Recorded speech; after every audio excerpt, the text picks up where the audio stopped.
दोस्तों स्वागत है आपका बिहार न्यूज में। दोस्तों मैं हूं फिरदौस गनी और आप देख रहे हैं केडीबी लाइव। दोस्तों आज हो चुका है 19 अगस्त 2021।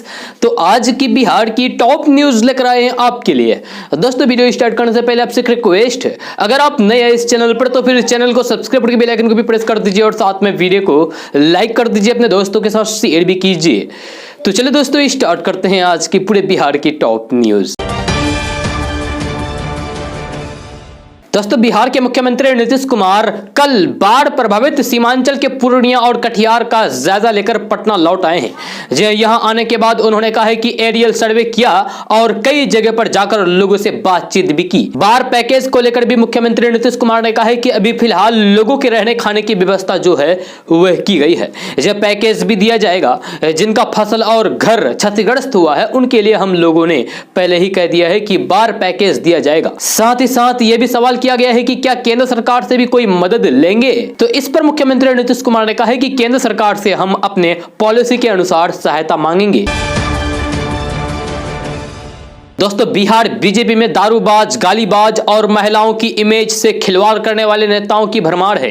यह चाल चरित्र और चेहरा अलग बताने वाली पार्टी में दारूबाज, गालीबाज, महिलाओं के बारे में घिनौना बात करने वाले नेताओं की भरमार है। यह एक साल में आधे दर्जन बीजेपी नेताओं की करतूत पब्लिक के सामने आ चुकी है। दारूबाज, गालीबाज नेताओं की वजह से पार्टी की प्रतिष्ठा भी धूमिल हुई है। हालांकि वीडियो ऑडियो सामने आने और फिर पार्टी की भद पिटने के डर से कई नेताओं पर कार्रवाई की गई है। इनमें से एक साल के दरमियान तीसरे जिला अध्यक्ष का विकेट गिर चुका है। बिहार बीजेपी ने पिछले साल दारूबाज औरंगाबाद जिलाध्यक्ष शेखपुरा के गालीबाज जिलाध्यक्ष को हटा दिया था।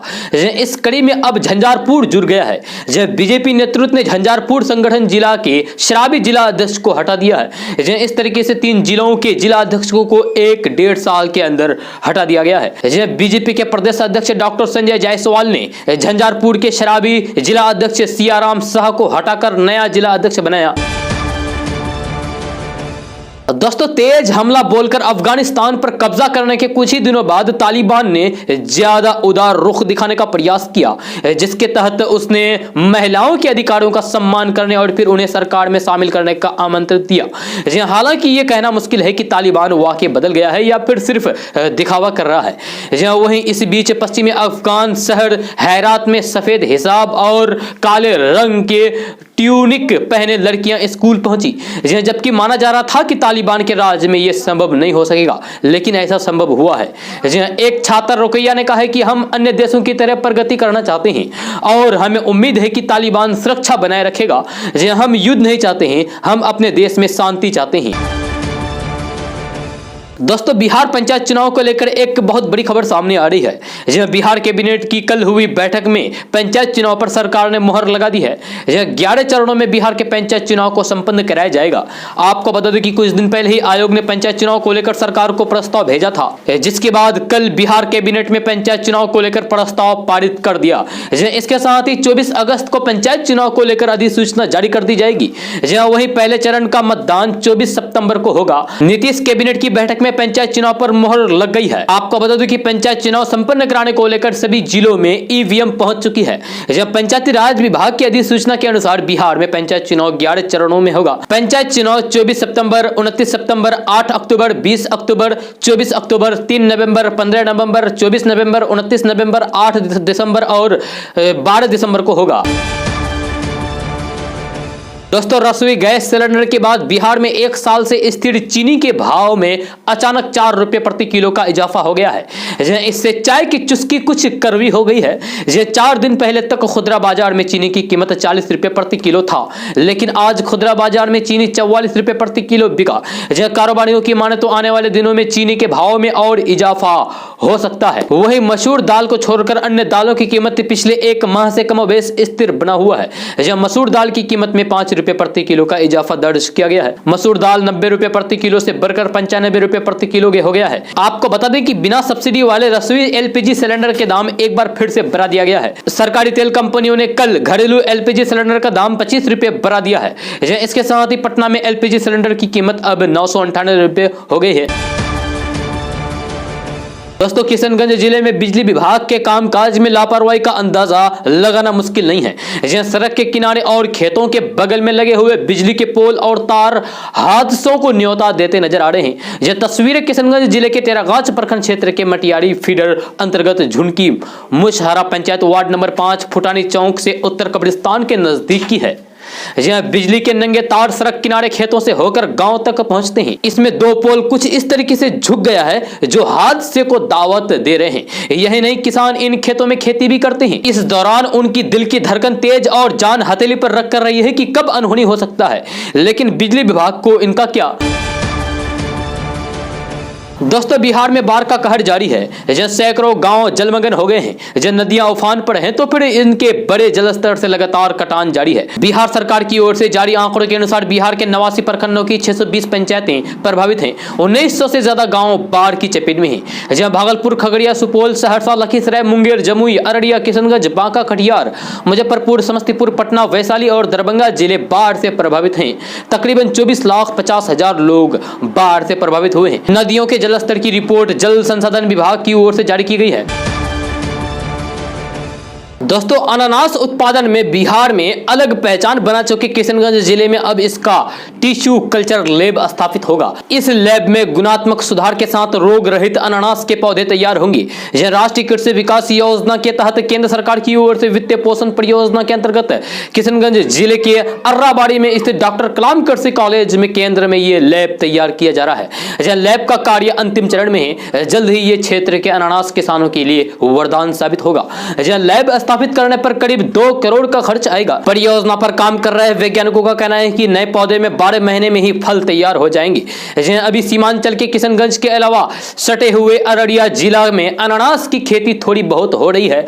यह टिश्यू कल्चर लैब के स्थापित होने से कोसी और सीमांचल के किसानों को काफी फायदा होगा। कोसी क्षेत्र के सहरसा, सुपौल और मधेपुरा में अनानास का उत्पादन भी धीरे धीरे शुरू हो जाएगा। खेती के लिए किसानों को आसानी से पौधे की उपलब्धता, कम समय और लागत में कमी से क्षेत्र में अनानास की खेती के क्षेत्रफल में बढ़ोतरी होगी। दोस्तों, तालिबान के प्रवक्ता जबीउल्लाह मुजाहिद अफगानिस्तान पर दोबारा नियंत्रण हासिल करने के बाद तालिबान का पहला संवाददाता सम्मेलन मंगलवार को काबुल में आयोजित हुआ, यानी कि प्रेस कॉन्फ्रेंस आयोजित हुआ। कैमरों के सामने पहली बार आए तालिबान के प्रवक्ता जबीउल्लाह मुजाहिद ने कहा कि 20 साल के संघर्ष के बाद हमने देश को आजाद कर लिया है और विदेशियों को देश से बाहर निकाल दिया है। उन्होंने इसे पूरे देश के लिए गौरव का पल बताया है। जबीउल्लाह मुजाहिद कहते हैं कि हम अंतर्राष्ट्रीय समुदाय को आश्वासन करना चाहते हैं कि किसी को नुकसान नहीं होने देंगे। तालिबान के प्रवक्ता ने कहा है कि हम अंतर्राष्ट्रीय समुदाय के साथ कोई उलझन नहीं चाहते हैं। हमें हमारी धार्मिक मान्यताओं के अनुसार काम करने का अधिकार है। दूसरे देशों के अलग अलग दृष्टिकोण, नियम और कानून हैं। हमारे मूल्यों के अनुसार अफगानों को अपने नियम और कानून तय करने का अधिकार है। जब मुजाहिद ने कहा है कि हम शरिया व्यवस्था के तहत महिलाओं के हक तय करने को प्रतिबद्ध हैं। महिलाएं हमारे साथ कंधे से कंधा मिलाकर काम करने जा रही है। हम अंतर्राष्ट्रीय समुदाय को भरोसा दिलाना चाहते हैं कि उनके साथ कोई भेदभाव नहीं किया जाएगा। तालिबान के प्रवक्ता ने इस मौके पर कहा है कि हम ये तय करेंगे कि अफगानिस्तान अब संघर्ष का मैदान नहीं रह गया है। हमने उन सभी को माफ कर दिया है जिन्होंने हमारे खिलाफ लड़ाइयां लड़ी। अब हमारी दुश्मनी खत्म हो गई है। जबीउल्लाह मुजाहिद ने कहा है कि हम अब बाहर या फिर देश के भीतर कोई भी दुश्मन नहीं चाहते हैं। अब हम काबुल में अराजकता देखना नहीं चाहते हैं। उन्होंने कहा है कि हमारी योजना काबुल के द्वार पर रुकने की थी ताकि संक्रमण की प्रक्रिया सुचारू रूप से संपन्न हो जाए, लेकिन दुर्भाग्य से पिछली सरकार बहुत अक्षम थी। जहां उनके सुरक्षा बल सुरक्षा व्यवस्था बनाए रखने के लिए कुछ खास ना कर सके। ऐसे में हमें ही कुछ करना था। जब मुजाहिद ने कहा है कि काबुल के लोगों की सुरक्षा तय करने के लिए हमें काबुल में दाखिल होना पड़ा। मीडिया को हमारे खिलाफ काम नहीं करना चाहिए। तालिबान के प्रेस कॉन्फ्रेंस में इसके प्रवक्ता जबीउल्लाह मुजाहिद ने कहा है कि अपने सांस्कृतिक ढांचे के भीतर हम मीडिया के प्रति प्रतिबद्ध हैं। उन्होंने कहा है कि मीडिया को हमारी कमियों पर ध्यान देना चाहिए ताकि हम राष्ट्र की अच्छी से सेवा कर सकें, लेकिन मीडिया को यह भी ध्यान रखना चाहिए कि इस्लामी मूल्यों के खिलाफ कोई भी काम नहीं होना चाहिए। तालिबान के प्रवक्ता जबीउल्लाह मुजाहिद ने महिला अधिकारों के बारे में एक सवाल के जवाब में कहा है कि हम महिलाओं को अपनी व्यवस्था के भीतर काम करने और फिर पढ़ने की अनुमति देने जा रहे हैं। महिलाएं हमारे समाज और हमारे ढांचे के भीतर अब बहुत सक्रिय होने जा रही है। तालिबान के प्रवक्ता ने साफ कर दिया है कि उनके शासन के दौरान प्राइवेट मीडिया पहले की तरह काम करता रहेगा। वे कहते हैं कि जो युवा अफगानिस्तान में पले बड़े हैं, हम नहीं चाहते हैं कि वे यहां से चले जाएं। वे हमारी संपत्ति है। कोई भी उनके दरवाजे पर दस्तक देने और फिर उनसे ये पूछने वाला नहीं है कि वे किसके लिए काम कर रहे हैं। जहां उन्होंने आगे कहा है कि ऐसे लोग हमारे शासन में सुरक्षित रहने जा रहे हैं, जहां किसी से पूछताछ या फिर उनका पीछा नहीं किया जाएगा। तालिबान के प्रवक्ता ने बताया है कि हमने अफगानिस्तान में स्थिरता या फिर शांति पाने के लिए सभी को माफ कर दिया है। उन्होंने कहा है कि हमारे लड़ाके यानी कि हमारे सैनिक और लोग हम सब मिलकर ये तय करेंगे कि हम अपने साथ दूसरे सभी पक्षों और गुटों को ला सकें। दोस्तों, मंगलवार को बिहार कैबिनेट की बैठक में 17 एजेंडों पर मोहर लगी है।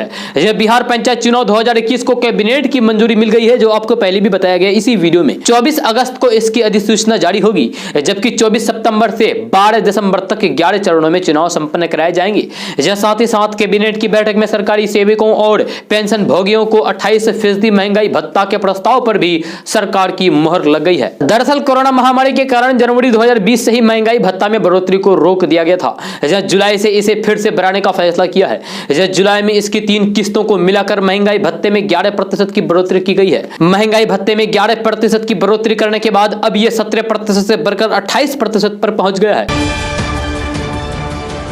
दोस्तों, भारतीय जनता पार्टी के एक कार्यकर्ता ने पुणे में प्रधानमंत्री नरेंद्र मोदी का मंदिर स्थापित किया है। इस मंदिर के अंदर प्रधानमंत्री नरेंद्र मोदी की मूर्ति लगाई गई है। यह मयूर मुंडे नामक कार्यकर्ता ने कहा है कि प्रधानमंत्री ने अयोध्या में राम मंदिर बनवाया, इसलिए मोदी के सम्मान में उन्होंने यह मंदिर बनवाया है। यह मंदिर पुणे के औंध इलाके में स्थित है। रियल एस्टेट एजेंट के तौर पर काम करने वाले मुंडे ने कहा है कि प्रधानमंत्री बनने के बाद मोदी ने विकास के बहुत से कार्य किए हैं और जम्मू कश्मीर में धारा 370 के प्रावधान निरस्त करने, राम मंदिर बनवाने और 3 तलाक जैसे मुद्दों पर काम किया है। दोस्तों, बिहार में प्रमुख नदियों के जलस्तर में वृद्धि के बाद बिहार में बाढ़ से 16 जिले प्रभावित हैं। यह बिहार के 16 जिलों की 32 लाख से भी ज्यादा की आबादी बाढ़ से प्रभावित है, जबकि अब तक 16 लोगों की जान जा चुकी है। इस बीच आपदा प्रबंधन विभाग का दावा है कि बाढ़ प्रभावित इलाकों में राहत बचाव कार्य चलाए जा रहे हैं। आपदा प्रबंधन विभाग द्वारा मंगलवार को दी गई जानकारी के मुताबिक बिहार के 16 जिलों के 96 प्रखंडों की कुल 670 पंचायतें बाढ़ से आंशिक या फिर पूर्ण रूप से प्रभावित है। वहां के 32 लाख से भी अधिक की आबादी बाढ़ की चपेट में है। आपदा प्रबंधन विभाग ने इन जिलों में राहत और बचाव कार्य तेज कर दिया है। साथ ही सभी प्रमुख नदियों के जलस्तर पर जल संसाधन विभाग के इंजीनियरों के साथ लगातार निगरानी हो रही है। विभाग के एक अधिकारी ने मंगलवार को बताया है कि पटना के अलावा मुजफ्फरपुर, दरभंगा, खगड़िया, सहरसा, वैशाली, भोजपुर, लखीसराय, भागलपुर, सारण, बक्सर, बेगूसराय, कटिहार, मुंगेर, समस्तीपुर, पूर्णिया जिले बाढ़ से प्रभावित हैं। इन जिलों में बचाव कार्य के लिए एनडीआरएफ की 14, एसडीआरएफ की 12 टीमों को लगाया गया है। इसके अलावा 2 एनडीआरएफ की 3 एसडीआरएफ की अन्य टीमें दूसरे बाढ़ प्रभावित जिलों में पहले से तैनात हैं। प्रभावित इलाकों में 2585 नावों का परिचालन किया जा रहा है। अधिकारी का कहना है कि जरूरत के अनुसार इन नावों की संख्या बढ़ाई जा सकती है। दोस्तों, बिहार के सरकारी स्कूलों में हेड मास्टर बनना अब आसान नहीं होगा, क्योंकि नीतीश सरकार ने अब साफ कर दिया है कि बिहार के स्कूलों में प्रमोशन या फिर वरीयता के द्वारा हेड मास्टर नहीं बनाया जाएगा, बल्कि इसके लिए एग्जाम लिए जाएंगे। नीतीश कैबिनेट की हुई बैठक में इस बात को मंजूरी दे दी गई है कि अब हाई स्कूल में प्रधान अध्यापक और प्राइमरी स्कूल में प्रधान शिक्षक के लिए बीपीएससी परीक्षा लेगा। जब बीपीएससी द्वारा ली गई परीक्षा को पास करने के बाद उन्हें स्कूलों में हेड मास्टर बनाया जाएगा। खबर के अनुसार प्रधान शिक्षक का पद जिला स्तरीय होगा, जबकि प्रधान अध्यापक का पद प्रमंडलीय स्तर का होगा। दोस्तों, जनता दल यूनाइटेड के पूर्व राष्ट्रीय अध्यक्ष आरसीपी सिंह मोदी कैबिनेट में केंद्रीय मंत्री बनने के बाद पहली बार बिहार पहुंचे हैं। 16 अगस्त को पटना पहुंचे आरसीपी सिंह का भव्य स्वागत किया गया। अगले दिन आरसीपी सिंह अपने गृह जिले नालंदा के लिए रवाना हुए। इस दौरान पटना से नालंदा के बीच लगभग 20 से भी ज्यादा जगहों पर आरसीपी का स्वागत किया गया। केंद्रीय इस्पात मंत्री आरसीपी सिंह अब बिहार के 5 अन्य जिलों का दौरा करने वाले हैं। आरसीपी सिंह 19 और 20 अगस्त यानी कि आज और कल 5 जिलों में जाकर कार्यकर्ताओं से मुलाकात करेंगे और उनके अंदर जोश भरेंगे। दोस्तों, फायर सेफ्टी को लेकर बिहार सरकार ने अब नया फरमान जारी कर दिया है। जी बिहार के अंदर बनने वाले 15 मीटर या फिर उससे अधिक ऊंची इमारतों के लिए अब फायर ब्रिगेड की तरफ से एनओसी लेना अनिवार्य कर दिया गया है। जी बिहार सरकार ने बिहार अग्नि मिशन सेवा नियमावली 2021 में नए प्रावधान को जोड़ा है। इसके तहत 15 मीटर या फिर उससे अधिक ऊंची इमारतों के लिए अग्नि सुरक्षा प्रमाण पत्र या फिर अनापत्ति प्रमाण पत्र यानी कि एनओसी लेना जरूरी होगा। इस नियम के दायरे में वह इमारतें आएगी जिनका भूतल 500 वर्ग मीटर होगा। दोस्तों बिहार के 12 राहत शिविरों में रह रही गर्भवती महिलाओं को बेटा होने पर 10,000 रुपए और बेटी होने पर 15,000 रुपए बिहार सरकार की तरफ से आर्थिक सहायता दी जाएगी।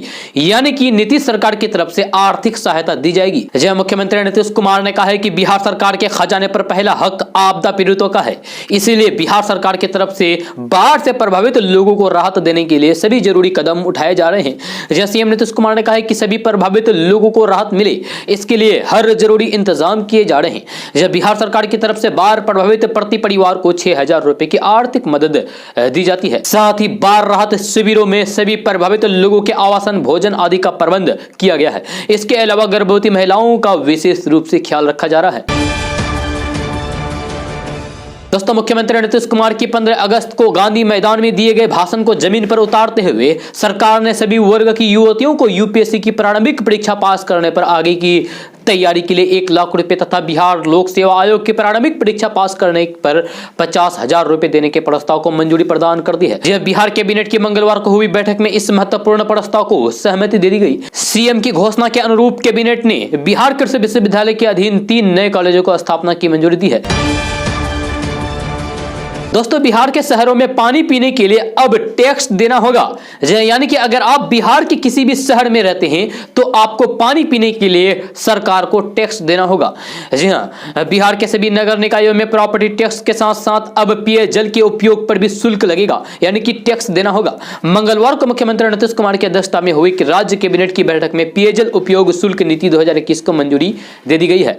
इसके साथ ही मंत्रिमंडल ने नारी शक्ति योजना के तहत अभिवंचित वर्ग के महिलाओं को बीपीएससी और यूपीएससी की प्रारंभिक परीक्षा पास करने पर सिविल सेवा प्रोत्साहन राशि को देने का प्रस्ताव भी मंजूर किया है। मंत्रिमंडल की बैठक के बाद कैबिनेट के अपर मुख्य सचिव संजय कुमार ने बताया है कि पेयजल उपयोग शुल्क नीति स्वीकृति होने के बाद नगर निकायों में जिस पेयजल की आपूर्ति होती है उसके उपयोग के एवज में नागरिकों को एक मामूली शुल्क चुकाना होगा। पेयजल उपयोग के लिए शुल्क अलग अलग श्रेणियों में बांटा गया है। इसमें सामान्य घरों के अलावा व्यावसायिक, सरकारी और गैर सरकारी क्षेत्र के नागरिकों को शामिल किया गया है। व्यावसायिक और सरकारी क्षेत्र से लिए जाने वाले टैक्स से छोटे घरों में रहने वाले नागरिकों को सब्सिडी दी जाएगी।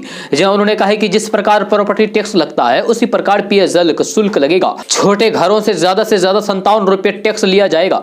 यह टैक्स मासिक होगा, यानी कि महीने पर होगा, और सरकार पेयजल खर्च करने की गणना करने के लिए घरों में मीटर भी लगा सकेगी। यानी कि एक महीने में कम से कम 57 रुपए टैक्स आपको सरकार को देना होगा। दोस्तों देश में मेगा फूड पार्क लगाने का काम चल रहा है। इससे किसानों की आय बेहतर हो सकती है, क्योंकि किसानों की आय लीची और केले जैसे उपज खराब नहीं होगी। केंद्रीय खाद्य प्रसंस्करण उद्योग मंत्री पशुपति कुमार पारस ने मंगलवार को कहा कि देश में 19 मेगा फूड पार्क को जल्द से जल्द पूरा करने का प्रयास किया जा रहा है, जिसका काम अलग अलग चरणों में जारी है। मंत्री की 20 अगस्त को बिहार का दौरा करने की योजना है।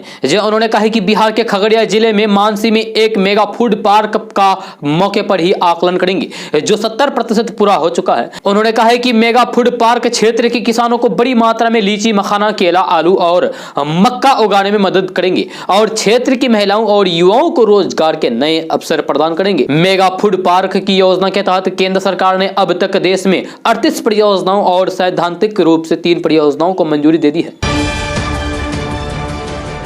दोस्तों किशनगंज रेल थाना पुलिस ने किशनगंज रेलवे स्टेशन के प्लेटफॉर्म नंबर 2 से 10 बच्चों को रेस्क्यू किया है। उन्हें मानव तस्करों के चंगल से मुक्त कराया है। गुरुवार की रात आरपीएफ और चाइल्ड लाइन के सहयोग से की गई कार्रवाई के दौरान एक तस्कर को भी गिरफ्तार किया गया है। गिरफ्तार आरोपित सैफुल हैदी बंगाल के ग्वालपोखर थाना क्षेत्र के स्थित कोरा गांव निवासी बताया जाता है, जबकि बरामद सभी बच्चे बंगाल के चाकुलिया थाना क्षेत्र के रहने वाले बताए जा रहे हैं। तस्कर सैफुल हैदी बच्चों को मोटी कमाई का लालच देकर चकलिया से किशनगंज होते हुए कटिहार ले जाया जा रहा था। दोस्तों आरजेडी सुप्रीमो लालू प्रसाद यादव के लिए एक बुरी खबर सामने आ रही है। जी हां, उनके खिलाफ बिहार में दर्ज चारा घोटाले के आधा दर्जन मामलों की सुनवाई सीबीआई की स्पेशल जज करेंगे। स्पेशल जज की तैनाती कर दी गई है। इसके साथ अब इन मामलों की सुनवाई भी तेजी आएगी। इससे लालू यादव की परेशानी बढ़ सकती है। आपको बता दूं कि झारखंड के डोरांडो कोषागार के चारा घोटाले के मामले में अब रांची के सीबीआई कोर्ट में बहस शुरू है। झारखंड में चारा घोटाले के अभी तक के सभी मामले में सीबीआई कोर्ट ने लालू को सजा दी है। ऐसे में अगर उनको फिर से किसी नए मामले में सजा हो जाती है तो फिर उनका जेल जाना तय है, यानी कि लालू प्रसाद यादव फिर से जेल चले जाएंगे। दोस्तों बिहार में पंचायत चुनाव को लेकर तैयारियां शुरू हो गई है। इसी कड़ी में बिहार सरकार ने यह वादा किया है कि चुनाव से पहले 20,000 करोड़ रुपए खर्च करके स्ट्रीट लाइटें लगाई जाएगी। इस घोषणा के बाद विपक्षी एक बार फिर से सरकार पर हमलावर हो गया है। आरजेडी के राष्ट्रीय प्रवक्ता सुबोध कुमार ने कहा है कि चुनाव के समय इस वादे से पंचायत चुनाव पर राजनीतिक प्रभाव पड़ेगा, लिहाजा चुनाव आयोग तक इसकी शिकायत की जाएगी। आरजेडी ने यह भी आरोप लगाया है कि पिछली बार भी स्ट्रीट लाइट लगाने की बात की गई जो पंचायत स्तर पर भ्रष्टाचार में खत्म हो गया। दरअसल पंचायती राज मंत्री सम्राट चौधरी ने कहा है कि फिलहाल जहां भी लाइटें लगी है सबके बल्ब 12 वाट के हैं। जहां गांव में बिजली के पोल में ही बल्ब लगाने हैं, ऐसे में 12 वाट के बल्ब से उतनी ऊंचाई से अच्छी रोशनी नहीं होगी, इसीलिए अब 20 वाट का बल्ब लगाने का निर्णय लिया गया है। सम्राट चौधरी के इसी बयान के बाद आरजेडी ने निशाना साधा है और इसकी शिकायत चुनाव आयोग से कराने की बात कही है। दोस्तों बिहार सरकार अब स्कूली बच्चों के सेहत का भी ख्याल रखने जा रही है। शिक्षा के साथ ही बच्चों के सेहत का ख्याल रखने के लिए अब हेल्थ कार्ड बनाने की तैयारी चल रही है। प्रारंभिक विद्यालय में पढ़ने वाले बच्चों को इसका लाभ मिलेगा। वही मिड डे मील में भोजन के साथ अब नाश्ते को भी जोड़ा जा सकता है, यानी कि स्कूल में बच्चों को अभी जो मिड डे मील मिल रहा है उसके साथ नाश्ता भी दिया जाएगा। एक न्यूज रिपोर्ट के अनुसार बिहार के प्रारंभिक विद्यालय में पढ़ने वाले बच्चों का हेल्थ कार्ड तैयार किया जाना है, जिससे अब बच्चों में पल रही बीमारियों का पता आसानी से हो सकेगा और इसके निदान भी हो सकेंगे। स्वास्थ्य विभाग के सहयोग से इसे तैयार किया जाएगा। स्कूलों के साथ ही आंगनबाड़ी केंद्र पर भी इसे लेकर हेल्थ सर्वेक्षण किया जाएगा। दोस्तों बिहार की राजधानी पटना से बड़ी खबर सामने आ रही है। मिली जानकारी के मुताबिक बिहार सरकार के कई योजनाओं के द्वारा मिलने वाले पेंशन में बड़ी धांधली होने की खबर सामने आ रही है, जिससे बिहार के कई जिलों में हरकंप मच गया है। ताजा रिपोर्ट के अनुसार बिहार में 3,50,000 फर्जी लोग ऐसे हैं जो सरकार से पेंशन ले रहे हैं। फर्जी लोग पेंशन ले रहे हैं। आपको यह भी बता दूं कि सामाजिक सुरक्षा पेंशन योजना के द्वारा बिहार में करीब 3.5 लाख से भी अधिक संदेहास्पद पेंशनरों की पेंशन पर सरकार ने रोक लगा दी है।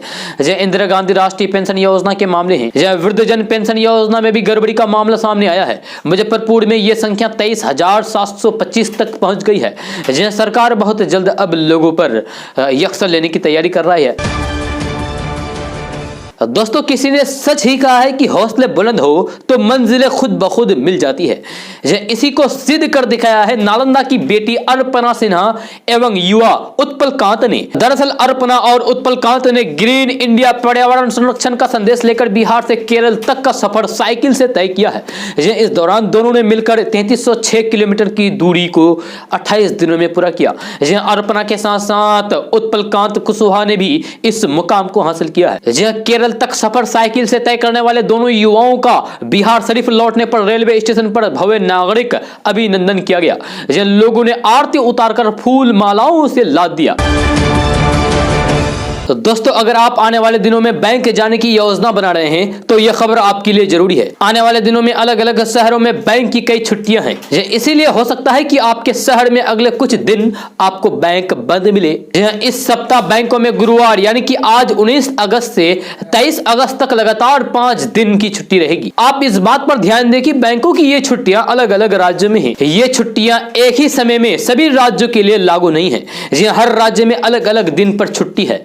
19 अगस्त यानी कि आज मुहर्रम आशुरा अगरतला, 20 अगस्त मुहर्रम फर्स्ट, 21 अगस्त थिरु ओनम, 22 अगस्त रविवार, 23 अगस्त श्री नारायण गुरु जयंती के दिन बैंक बंद रहेंगे।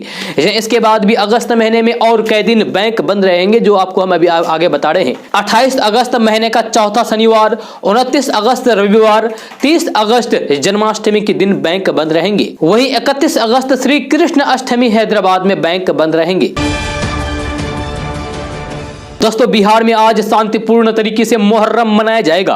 यह मुहर्रम इस्लाम धर्म में महत्वपूर्ण पर्व है।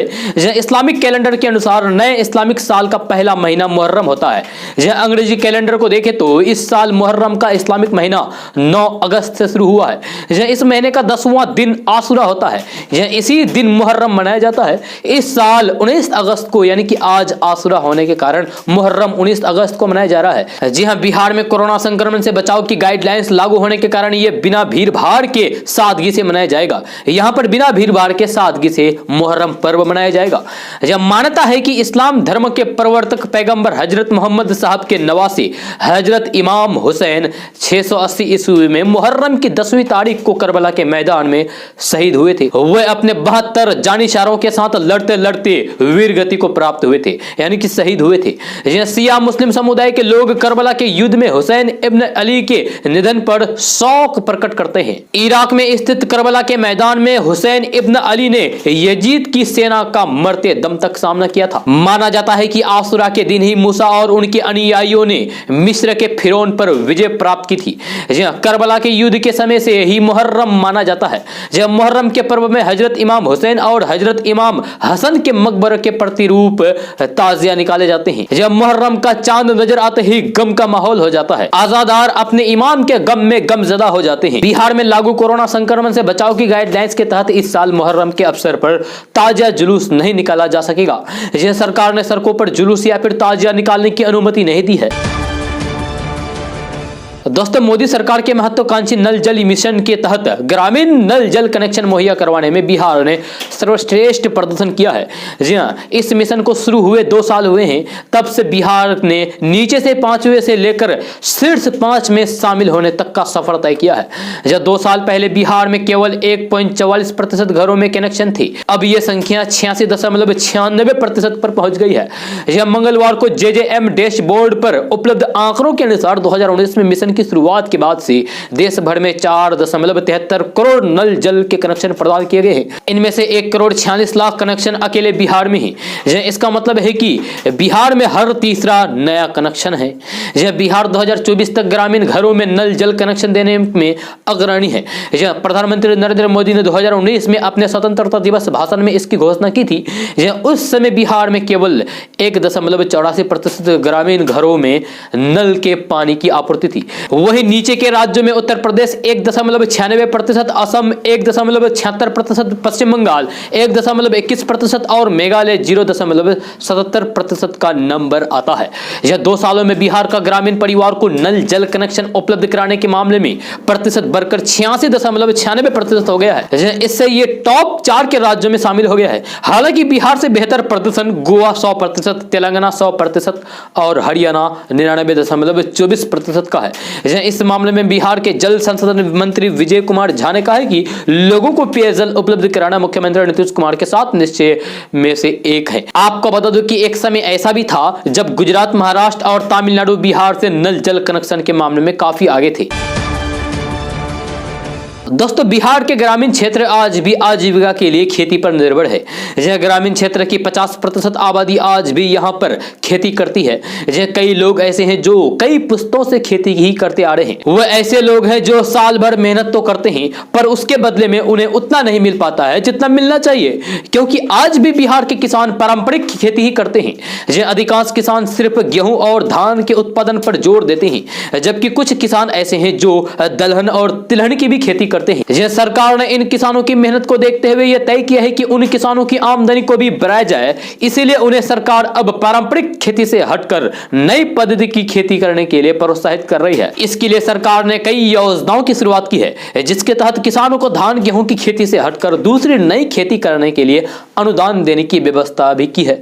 यह बिहार के किसानों को संपन्न बनाना और बिहार की खेती को आत्मनिर्भर बनाने के लक्ष्य के साथ सरकार ने इस योजना की शुरुआत की है, क्योंकि यहाँ के किसान मसालों की खेती नहीं करते हैं। ऐसे में सरकार इन किसानों को मसाला की खेती करने के लिए प्रोत्साहित अनुदान देने की योजना की शुरुआत की है। इसके तहत मसाला की खेती करने वाले किसानों को सरकार बीज और खाद की कीमत का आधा पैसा भी देगी, साथ ही तकनीकी सहायक भी देगी। समेकित कृषि योजना के तहत किसानों को प्रोत्साहित करने के लिए कृषि विभाग ने इस पर काम शुरू भी कर दिया है। मशरूम उत्पादन के मामले में बिहार ने काफी तरक्की की है और इस मामले में बिहार देश का तीसरा राज्य बन गया है। बिहार में बड़े काफी संख्या में किसान मशरूम उत्पादन से जुड़े हुए हैं और मशरूम की खेती बड़े पैमाने पर कर रहे हैं। यह खेती करके किसान जहां मुनाफा कमा रहे हैं वही दूसरों के लिए रोजगार के अवसर भी पैदा कर रहे हैं। आपको बता दूं कि बिहार सरकार मशरूम की खेती के लिए पूरी योजना पर लागत का 50% सब्सिडी दे रही है। अगर कोई किसान मशरूम उत्पादन के लिए 5 लाख रुपए की पूंजी लगाता है तो फिर सरकार की तरफ से उसे 50% अनुदान दिया जाएगा। जिन नए किसानों को मशरूम की खेती करने में परेशानी हो रही है उनके लिए भी सरकार ने ट्रेनिंग देने की व्यवस्था की है। बिहार सरकार पारंपरिक खेती से हटकर मत्स्य पालन करने वाले किसानों को भी प्रोत्साहित करने के लिए कार्य कर रही है। यह सरकार ने मत्स्य पालकों के लिए योजनाओं की शुरुआत की है। यह मत्स्य पालन के लिए नए तालाब खुदवाने वालों को सरकार की ओर से 50% अनुदान दिया जाएगा। जहां अति पिछड़े वर्ग के लोगों को तालाब खुदवाने के लिए 90% तक अनुदान दिया जाएगा। साथ ही पिछड़े वर्ग के वैसे लोग जिनके पास अपनी जमीन नहीं है उन्हें यह सुविधा दी गई है कि वे लीज पर जमीन लेकर खेती की शुरुआत कर सकते हैं। बिहार सरकार की योजना के तहत 2 हेक्टेयर में नया तालाब खोदवाने पर एक किसान को मत्स्य विभाग की ओर से अधिकतम 7 लाख रुपए तक का अनुदान दिए जाने का प्रावधान है। यह वहीं अनुसूचित जाति और जनजाति वर्ग के किसानों के लिए यह अनुदान 70% तक है। दोस्तों अब गाड़ियां गोबर गैस से चलेगी। जी सीएनजी का बिहार में भी उपयोग हो रहा है। पटना जिले में 8 सीएनजी स्टेशन है। अब इस दिशा में बिहार एक कदम और आगे बढ़ा दिया है। उम्मीद है कि सीएनजी के बाद अब कंप्रेस्ड बायोगैस का उत्पादन बिहार में साल 2022 से शुरू हो जाएगा। जी हां, ये प्लांट पटना जिले के मसूरी में लगने वाला है। इसके लिए सिटीजन केयर ग्रुप के साथ IOC का करार हो चुका है। यह कंप्रेस्ड नेचुरल गैस का उपयोग तो हो रहा है लेकिन दूसरे देशों से इसे लाना आसान नहीं होता है। साल 2022 में इससे बायोगैस का उत्पादन शुरू हो जाएगा। जी हां, सीबीजी प्लांट बिहार के लिए नया है। ऐसे प्लांट में उत्पादित सीबीजी को बेचना नहीं है बल्कि सरकारी तेल और गैस कंपनियां इसे खरीदेगी। विषय के जानकार और IIT नई दिल्ली के मैकेनिकल इंजीनियर राजू गुप्ता का कहना है कि यूरोप में 12,000 से ज्यादा सीबीजी प्लांट है, जबकि वहां की तुलना में हमारे यहां अधिक अनाज, फल, सब्जी, गोबर का अपशिष्ट बर्बाद हो रहा है। भारत में 30,000 प्लांट लगने पर भी कच्चे माल की कमी नहीं होगी और सीबीजी उत्पादन में भारत दुनिया में नंबर 1 बन सकता है। दोस्तों बिहार में सुशासन के चाहे लाख दावे होते हो लेकिन कानून व्यवस्था का हाल क्या है, इसकी बानगी बीजेपी विधायक को मिल रही धमकी भरे कॉल से समझी जा सकती है। यह मुजफ्फरपुर के पारू विधानसभा से बीजेपी विधायक अशोक कुमार सिंह को पिछले 2 दिनों में 10 बार उनके मोबाइल फोन पर जान से मारने की धमकी मिली है। विधायक को मिली धमकी के मामले में एसपी जयंत कांत ने कहा है कि पुलिस जांच कर रही है और बहुत जल्द धमकी देने वालों को दबोच लिया जाएगा। यह पारू के बीजेपी विधायक अशोक सिंह को मोबाइल पर एक ही नहीं बल्कि 10 बार जान से मारने की धमकी 2 दिनों के अंदर मिली है। यह मोबाइल पर गाली गलौज और जान से मारने की धमकी से परेशान बीजेपी विधायक अशोक सिंह ने कल सरिया थाने में लिखित शिकायत करके प्राथमिकी दर्ज कराई है। विधायक अशोक सिंह ने कहा है कि 15 अगस्त से कोई मेरे दोनों मोबाइल नंबर पर गाली गलौज और जान से मारने की धमकी दे रहा है। जी हां, विधायक ने धमकी देने वाले का मोबाइल नंबर भी पुलिस को दे दिया है। दोस्तों आज का न्यूज़ बस यहाँ तक। कैसा लगा जरूर अपना सुझाव दीजिएगा नीचे कमेंट बॉक्स में कमेंट करके। अगर आप नए आए इस चैनल पर तो फिर चैनल को सब्सक्राइब करके बेल आइकन को भी प्रेस कर दीजिए और साथ में वीडियो को लाइक कर दीजिए, अपने दोस्तों के साथ शेयर भी कीजिए। तो चलो दोस्तों फिर मिलते हैं अगले वीडियो में। जय हिंद, जय बिहार।